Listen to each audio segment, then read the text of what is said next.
Ni imyigaragambyo yatangiye mu masaha y'igitondo cyo kuri uyu wa mbere mu mujyi wa Goma mu burasirazuba bwa Repubulika ya Demokarasi ya Kongo.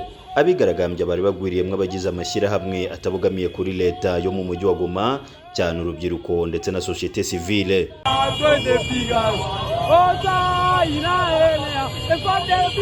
Mu ndirimbo zitandukanye aba bavuga ko barambiwe ubwicanyi bukomeje gukorerwa abasivile mu burasirazuba bw'igihugu buterwa n'intambara z'urudaca, cyane mu ntara ya Kivu ya ruguru, aho ingabo za Congo FARDC zihanganye n'inyeshyamba za M23.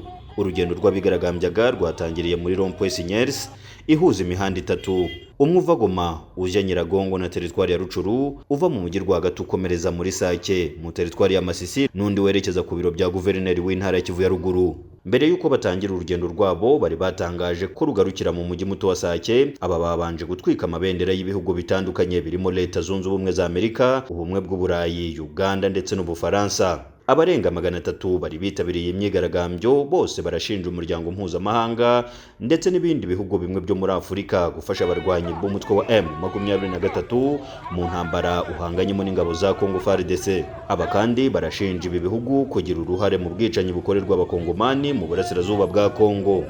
Nubwo umuyobozi w'umujyi wa Goma yari yatangaje ko imyigaragambyo itemewe, inzego z'umutekano zirimo polisi y'igihugu ndetse na FARDC zagerageje kurindira umutekano abigaragambya, dore ko nta kintu nabo bangije. Urugendo rwabo rwakomereje ku muhanda mugari uva Goma werekera Sake muri teritwari ya Masisi, aharimo kubera imirwano ubu. Mwambaka Nkukulu, umwe mu bitabiriye imyigaragambyo, nawe avuga ko amahanga akwiye kureba ibibera muri Kongo akabishakira igisubizo kirambye. Uyu we yibutsa ko ibihugu byose bifashe inyeshyamba za M23 bikwiye gufatirwa ibihano vuba byihuse.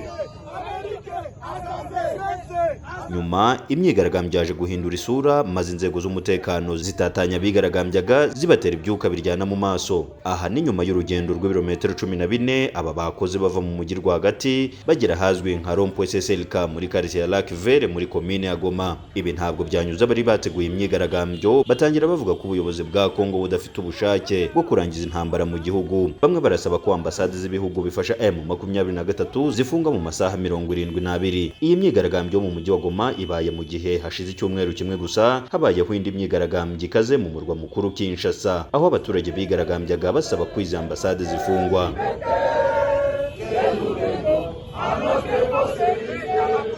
Jimmy Shukrani Bakomera, Ijwi ry'Amerika, Igoma.